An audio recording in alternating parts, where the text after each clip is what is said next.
Hello students, so I hope you all are well. So today's subject is pathophysiology and topic is saxophaneria. Saxophaneria क्या होता है? So what is saxophaneria? Saxophaneria is a serious mental illness that has an effect on how a person feels, behave and thinks. क्या होता है? सेजोफेनेरिया एक serious mental illness है या mental बीमारी है जो अफेक्ट करती है कि पर्सन कैसा फील करता है, कैसा बिहेव करता है या कैसे सोचता है. ये एक ब्रेन डिसऑर्डर है, often confused the multiple personality disorder. क्या होता है? मल्टीपल पर्सनैलिटी क्या होती हैं, वो बहुत ज़्यादा कंफ्यूज हो जाती हैं इस डिसऑर्डर से. ठीक है, फिर आते हैं epidemiology. Epidemiology affect 1% of the general population. General population के 1% लोग इससे अफेक्टेड होते हैं. 8% इन सिबलिंग ऑफ अफेक्टेड सब्जेक्ट. क्या होता है? सिबलिंग्स में है अगर तो 8% चांसेस होते हैं वो अफेक्ट करेगा. ठीक है. 12% of spring of one affected parent. अगर किसी के पेरेंट को है तो 12% चांसेस होते हैं कि वो इसे अफेक्ट करेगा. 40% in offspring of 2 affected parent. अगर 2 पेरेंट्स जो हैं जैसे मदर और फादर दोनों अफेक्टेड हैं तो 40% चांसेस होते हैं इसे अफेक्ट करने के. एंड 47% इस subject is affected monozygotic twins. अगर मोनोजाइगोटिक ट्विंस में है तो 47% चांसेस होते हैं अफेक्ट करने के. ओके, नाउ जेनेटिक प्रेडिस्पोजिशन या environmental, social and physiological factor दोनों को ऐड करेंगे तो क्या करेगा? Neuro development abnormalities and target features. Neuro development abnormalities आ जाएंगी, मतलब कि जो न्यूरॉन का डेवलपमेंट होता है उसमें एबनॉर्मेलिटीज़ आ जाएंगी. और टारगेट फीचर्स पे जो टारगेट सेल है वहाँ पे ये एक्ट करेगा तो क्या होगा? Brain dysfunction. ब्रेन जो है वो काम करना बंद कर देगा. इम्प्रॉपर बैलेंस ऑफ केमिकल्स का बैलेंस जो है वो इम्प्रॉपर हो जाएगा तो उसे सैक्सोफेनेरिया बोलेंगे. ठीक है, तो सैक्सोफेनेरिया हो जाता है. अब आते हैं causes. So what is the causes? No one known as exact cause of schizophrenia. कोई सैक्सोफेनेरिया को कोई मतलब कि एग्जैक्ट कॉजेज नहीं जानता है. But multiple possible factor have been discovered. Multiple possible factor discovered किए गए like genetic, brain chemical imbalance, environmental factor and family history. So genetic पे आते हैं. तो genetic defect the long arms of the chromosomes 5, 11 and 18 and short arms of the chromosome 19 and x chromosome.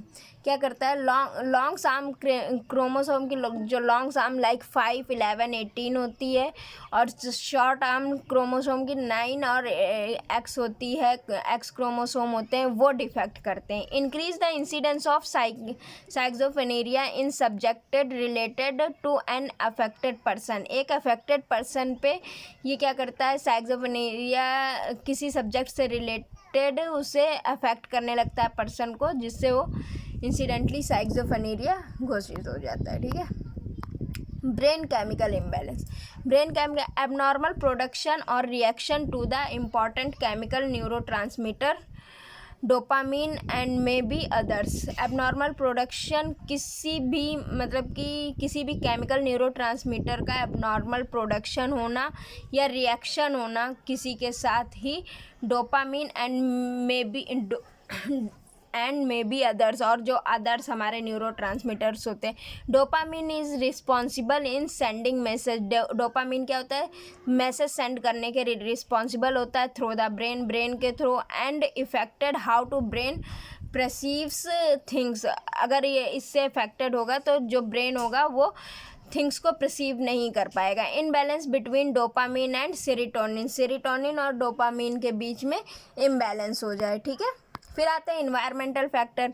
Stress including environmental factors such as social pressure, physical and sexual abuse, loss of loved ones and hormones, malnutrition and early exposure of viruses. क्या होता है environmental factor? Stress including, stress के साथ environmental factor like social pressure हो जाए या physical और sexual abuse, loss of loved ones, hormones, malnutrition या अर्ली एक्सपोजर टू वायरस की वजह से भी ये भी फैक्टर इफेक्ट्स करते हैं। The major brain changes that occur during puberty has also been identified as a possible contributing factor।